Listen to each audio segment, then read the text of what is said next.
HR issues can kill you. One complaint against your company can turn your world upside down. And you spend way too much time dealing with HR when you should be spending your time on making a profit. You should talk to Bambi. With Bambi, get access to your own dedicated US-based HR manager starting at just $99 per month. They get to know you and your business while providing HR expertise and the personal touch you need and want. They're available by phone, email, and real-time chat, so onboarding and terminations run smoothly. Team members reach peak performance, and your business stays compliant with changing HR regulations. And with Bambi's HR Autopilot, you'll automate important HR practices like setting policies, training, and feedback. HR managers can easily cost $80,000 a year, but Bambi starts at $99 per month. Schedule your free conversation today to see how much Bambi can take off your plate. Go to Bambi.com right now and type in Accelerate under podcast when you sign up. It'll really help the show. Spelled BAM, BEE.com. Bambi.com. Type in Accelerate. Me, but also you. The Pharaoh fast forwards his favorite foreign film, Powder Donut. Okay, what's my line? The only line I see here on the script is get options based on your budget with the Name Your Price tool from Progressive. Oh man, that's a tongue twister, huh? I'm sorry, I'm gonna need a few more minutes. Bulbous Walrus, the Bulbous Walrus. The Name Your Price tool, only from Progressive. The owl ran afoul of the comatose coxswain. Progressive Casualty Insurance Company and affiliates. Price and coverage match limited by state law.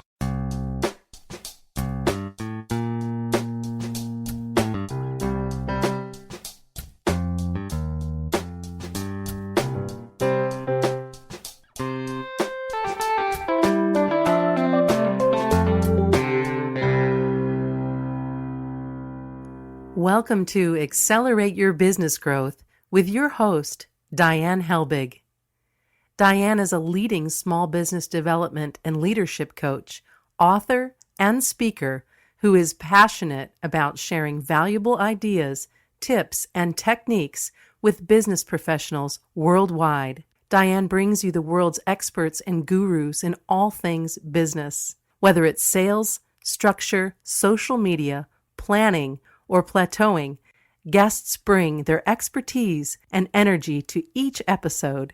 When growing your business is your focus, Accelerate Your Business Growth is the show to listen to. Got a topic or guest suggestion? Let Diane know. The goal is to make sure you have the information you need to move your business forward. Thanks for joining us. Settle in and enjoy. Hi, everybody. Thank you so much for joining us. Today's podcast is sponsored by Audible.com. Audible.com is a leading provider of spoken audio entertainment and information. Listen to audiobooks whenever and wherever you want. Get a free book when you sign up for a 30-day free trial at audibletrial.com/businessgrowth. Accelerate Your Business Growth podcast continues to gain recognition as a great resource for small businesses, entrepreneurs, sales professionals, from MSNBC's Your Business to Inc.com to Fit Small Business and a whole host of other sites. We are enjoying inclusion on lists of the best podcasts to listen to. This is really because of the incredible guests who join me. They give of their time and their expertise so that all of you can get the information you need to be able to do better things in your business. Today's no exception. Today my guest is Brent McClure.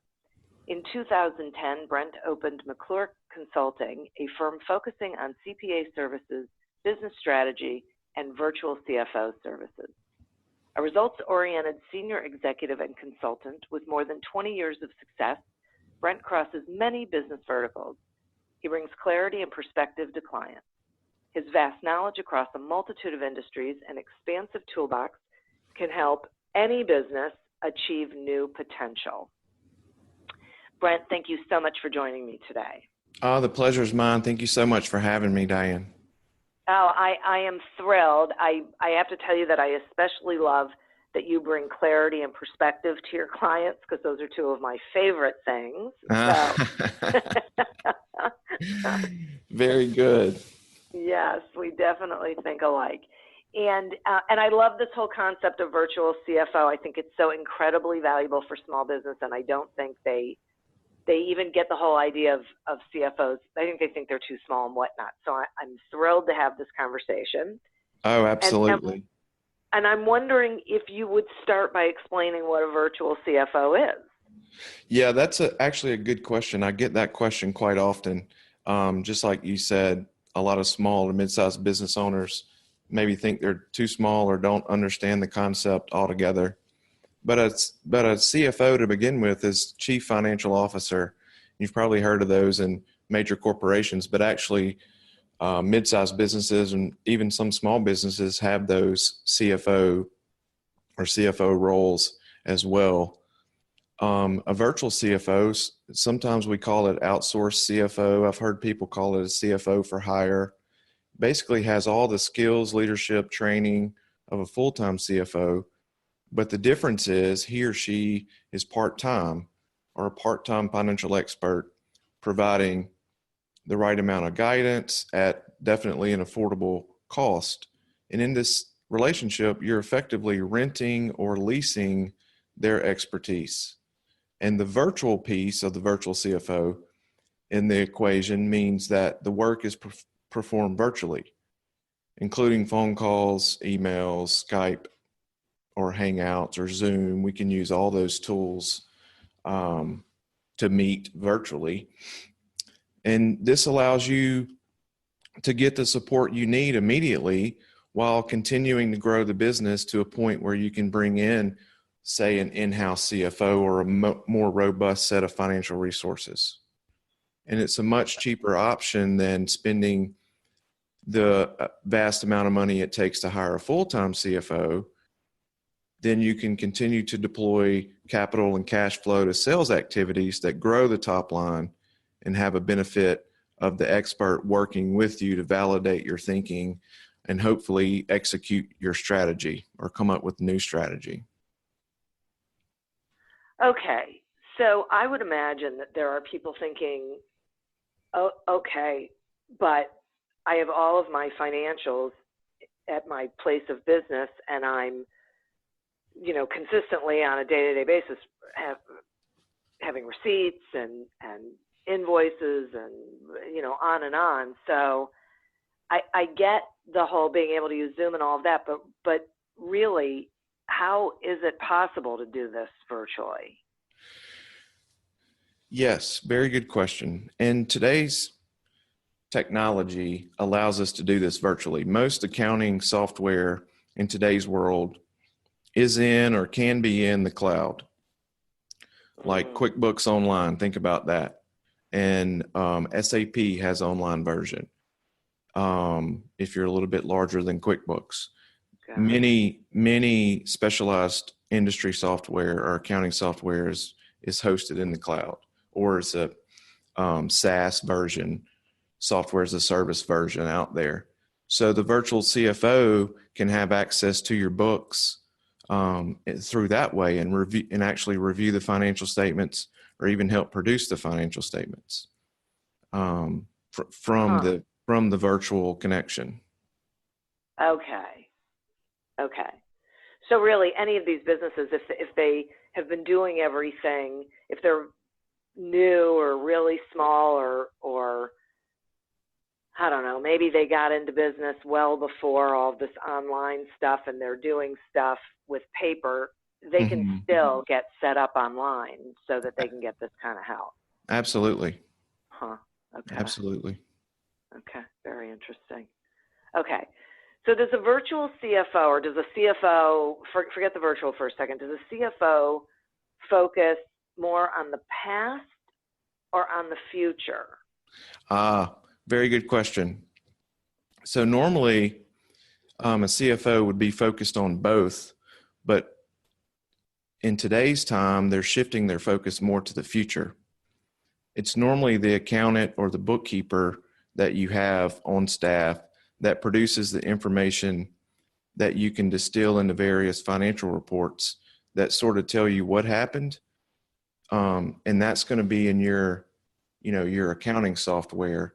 You have the bookkeeper inputting checks and inputting receipts and inputting invoices, and out of there, you can develop financial statements. So don't get me wrong, that's very valuable information and something the CFO should look into very closely. But I'm using the past results to help frame the future outlook for the company or business. And the historical view of the business gives me the insight necessary to make the right recommendations going into the future. There's a saying, I think it goes like, you have to know where you've been to know where you're going. Yeah. Yep. Right. So it's using the past results or the historical results to help not predict, I don't want to use that word, but to understand what the future could hold for the business. Okay. So this is one of the ways that a CFO really plays a role in business strategy, right? Exactly. In helping develop strategy and in executing strategy. Actually, the role of a CFO in any organization is to help grow the business. And that's essentially done by allocating resources or capital or cash to where it's going to generate the highest return on investment. If you think about it, I mean, if you're in business, you're basically, they say it takes money to make money. I mean, you're deploying capital and resources and investments into the market or into inventory or into products, if you're a retailer, in order to turn a profit. And so CFOs are experts at helping companies quantify the economic impact of things like customer profitability or product profitability, internal operations, and things such as that, so that the scarce capital that you do have can be put to its best use. And so from a strategic standpoint, what does your business need to do, moving into next year, the next 3 years, the next 5 years? Do you open that extra location or do you not? Which products do you sell? Which products have the greatest return on investment? Which services do you offer? Where do you offer your services? All of that bakes into business strategy. I think that's great. And part of what I'm hearing is when you have a CFO and that's their focus, that's what they're paying attention to, that the owner always needs, trust but verify. But Sure. it gives them the opportunity to have someone else providing them with information. They don't have to be the one who's gathering it and doing all of the analytics and trying to figure it all out. They've got this person who's got the knowledge and the education to be able to say, okay, listen, if you do this, here's what's going to happen. If you do that, that's going to happen. Absolutely. And a lot of small business owners, they're going using their gut, or they're using intuition, right? They think about it as, well, if I'm doing X amount of sales on this side of town, maybe I should open up on the other side of town too, just as an example.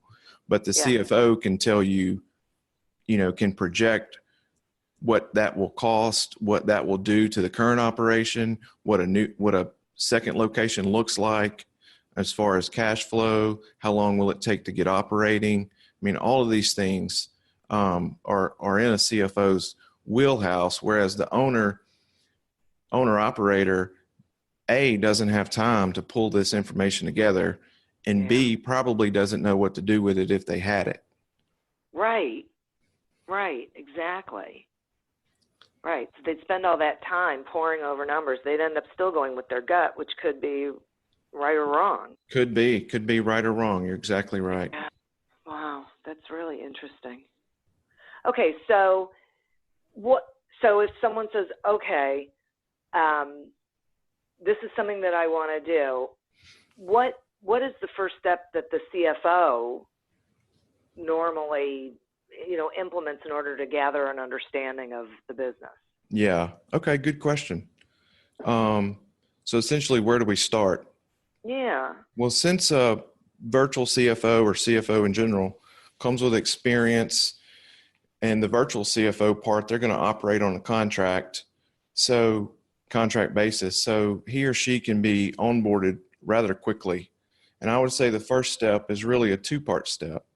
First is a review of the latest financial statements so that we get an understanding of the business, what the balance sheet looks like, the income statement looks like, the cash flow looks like. That gives us sort of a basis from a financial perspective. And then the second part is a detailed conversation with the business owner or the CEO or whoever's in charge. And that conversation is, it could be an hour long, it could be 30 minutes long, it could be 2 hours if it takes that long, but it's a conversation that dives into the business operations. It's getting an understanding of what has been tried in the past, what worked, what didn't work, what are they looking at right now. Also diving into what makes the perfect customer, coupled with how customers determine value. Is it quality, or maybe it's cost, or perhaps customer value is actually based on customer service? So how do their customers determine customer value so we can actually drive that home? And then looking at the sales team, if they have a sales team, how are they functioning? Meaning commissions, territories, customer interactions. What's the sales force tenure? And then the current operations come into play. Meaning, do they already have multiple locations? What's the total number of employees? Is your business cyclical? What do you see as challenges? What are short-term? What are long-term challenges? Is there a line of credit for financing the operations? Tell me about the management team. So I want to better understand each individual, sort of their everyday role of the management team, sort of their everyday role, and so on. I want to understand the structure of the business. Is it a flat organization, whereas you focus more on teams and everyone's on a team and they sort of work in a team environment? Or is it more entrepreneurial, where it's sort of the top-down approach, where there's one CEO or one owner and they make all the decisions and push them down? And so if I can get those questions answered or open up a dialogue with those type questions, then in a couple of hours, I have a very, very solid understanding of the business, the challenges, the finances, and then I can start poring over the results and financial results, and then making recommendations, or depending on what the conversation uncovered, as to where we want to go or not want to go. Does that make sense? It does. It makes a lot of sense. It's very comprehensive, and I can see by the kinds of things that you are uncovering, the things that you want to look at, it really does give you an idea of who they are, and who their clients are, and whether you can work with them, I would think. Oh, sure. Yeah. Huh. Really interesting. All right, I'm going to take a quick sponsor break, and then I have some more questions for you. Accelerate Your Business Growth podcast is happy to be sponsored by Audible.com. Audible.com is a leading provider of spoken digital audio entertainment and information. They have over 150,000 titles to choose from, and you can listen to them on any device, including whatever you're hearing us on right now. And if you sign up at our link, which is audibletrial.com/businessgrowth, you get one free audiobook and a 1-month trial of the service. Some examples of books you can listen to on audible.com are Transform Your Company by Alex Vorobieff and The Irresistible Consultant's Guide to Winning Clients by David A. Field. So visit audibletrial.com/businessgrowth, explore the books that are of interest to you, and receive one free audiobook when you sign up for the trial. Today we're speaking with Brent McClure about the role of the CFO in your business. So let's flip it around. We talked about what the information that you would need and want to get from a potential client so that you had an idea of where they were. What are some of the questions or concerns that you hear from business owners? Okay. So probably the largest one is, how do I make more money? How can you help me make more money? Yeah. Some of the questions revolve around financial reporting. What reports should I be looking at? I don't understand the reports at all. Maybe even I think the reports are wrong. You know, I hear a statement I've heard a few times, and there's no way we lost that much money. When normally there is a way, and most of the time you did lose that much money. You just don't have an understanding of the financial statements and keeping up with the trends of the business. You know, how can they use financial reporting to make strategic decisions, or, you know, what does it all mean, and how can they best use the information, assuming they can get this information? Those are some of the questions. Probably the biggest one, like I mentioned earlier, was, how do I make more money? Yeah, I would think. Yeah. Okay. So, and do you find that most business owners do forecasting, or do you find that most don't? Most business owners don't. So in the sort of small to mid-sized business realm, I find that mostly they don't do a forecast.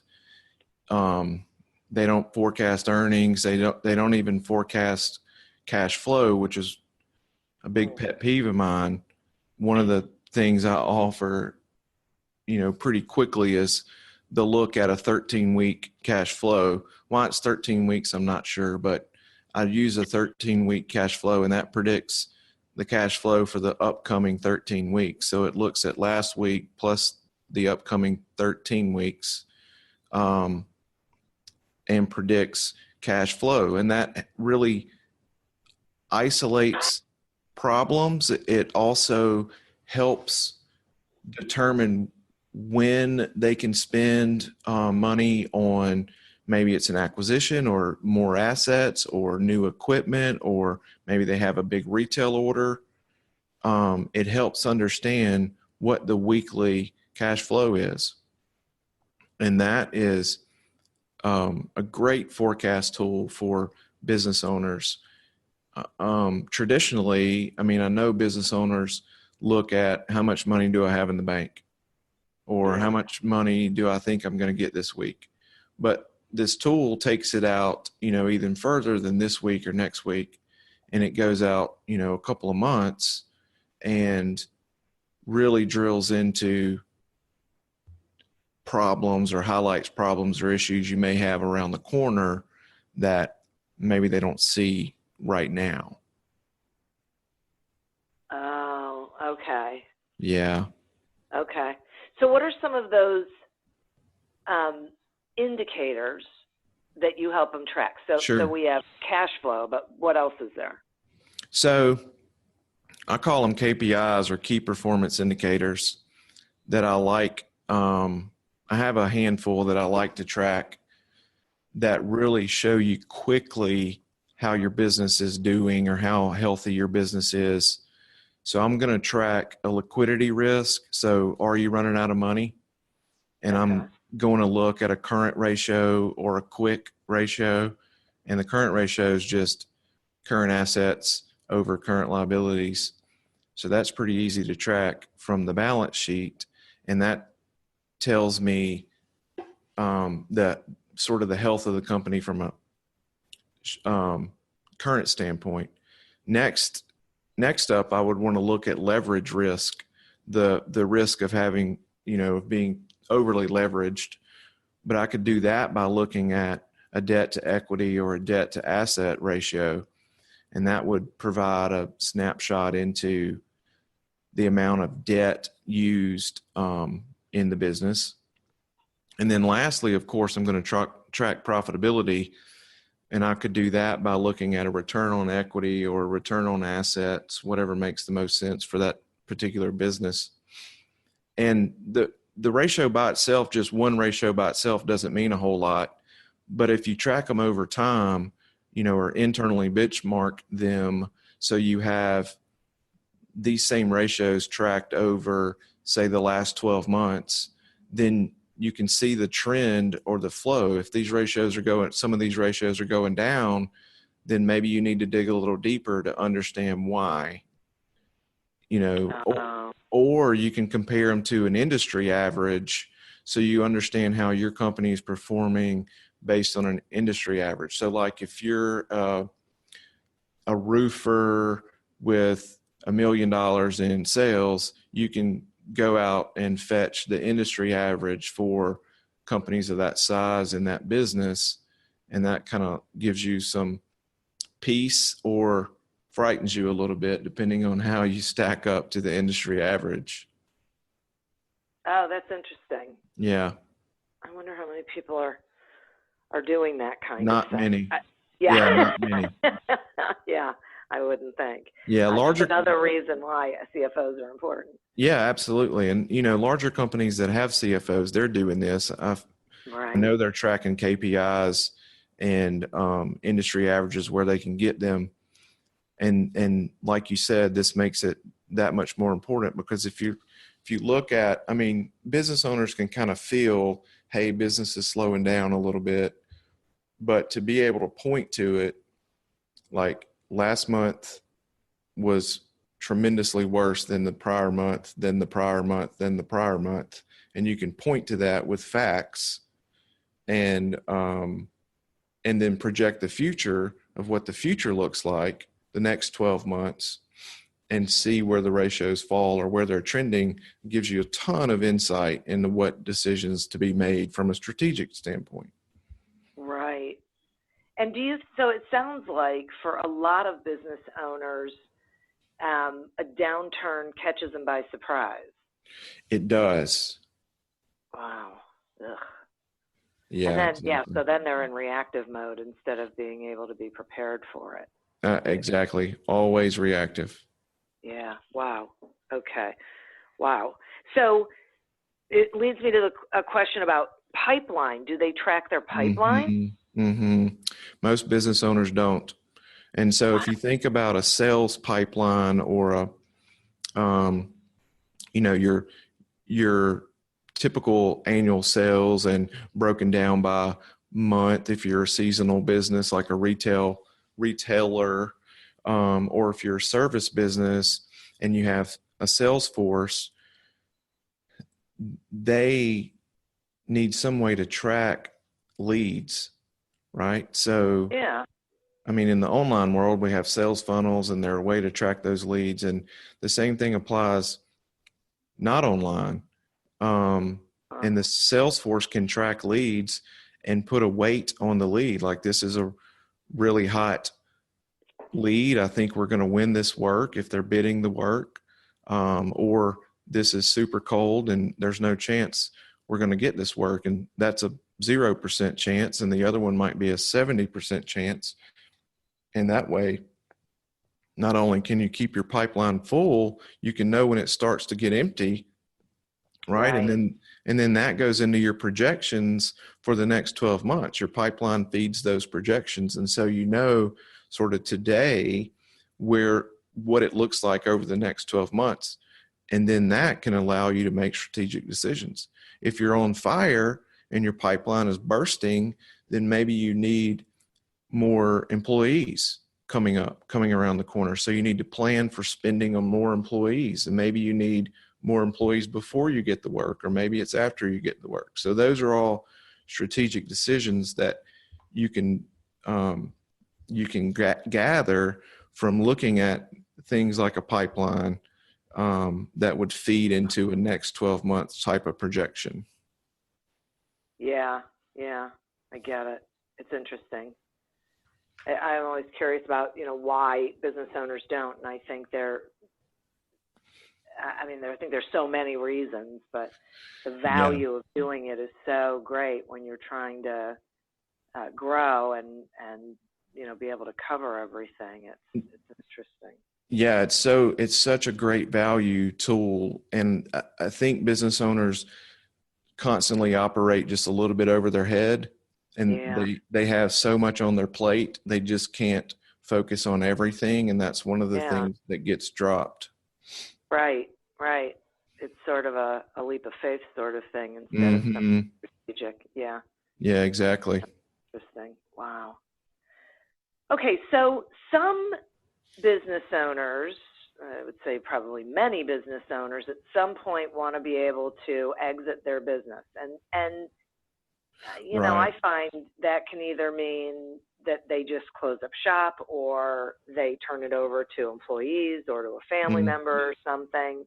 But how do how does a CFO talk with the business owner about an exit plan, or work with them to make sure that there's something in place? Yeah, absolutely. That's a major component of the CFO's job, is to help the owner or the business on the next steps. And so exit planning, or maybe more appropriately titled succession planning, we hear that term thrown around a lot, succession planning. And honestly, it's not a topic that many business owners address, and certainly they don't address it soon enough.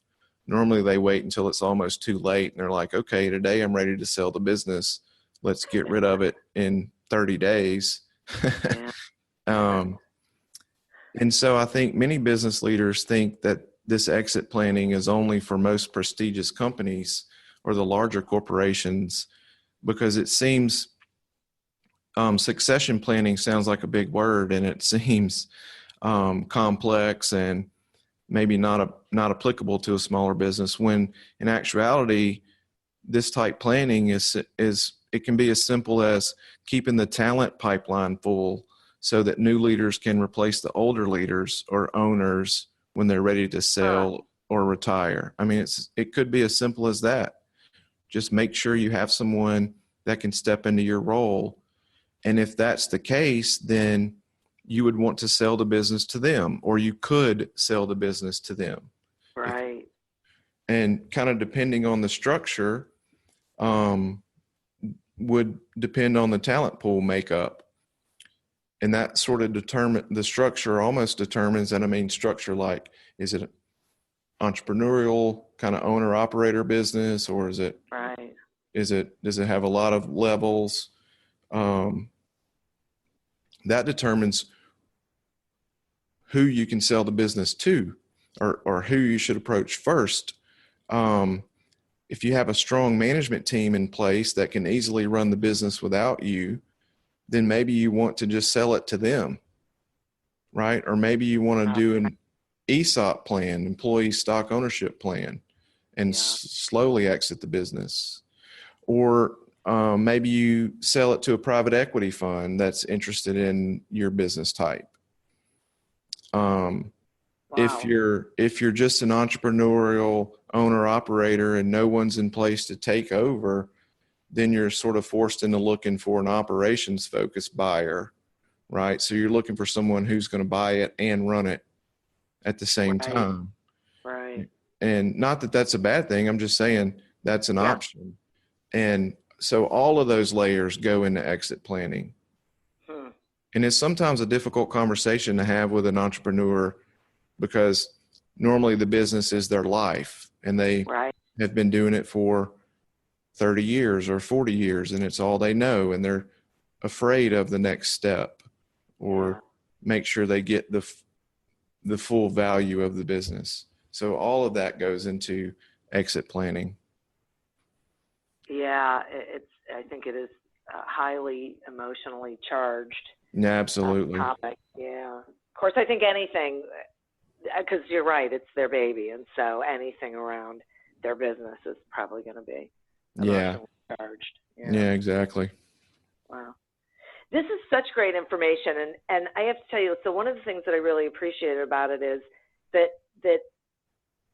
it really clearly explains how a small business can use the services of a CFO and not have to have them there full time, but really get the value of having someone who has that experience and that objective viewpoint,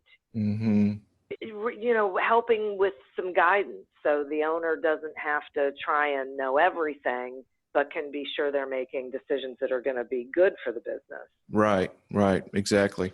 Yeah. Wow. Will you tell the listeners, how they can find you and what you've got going on, please? Sure. I'm on the web at brentmcclure.com. I'm also on most of the social media platforms at LBMCPA. And that should link the listeners up to me. If they have any questions or comments or want to open a discussion, I'm happy to respond. That's terrific.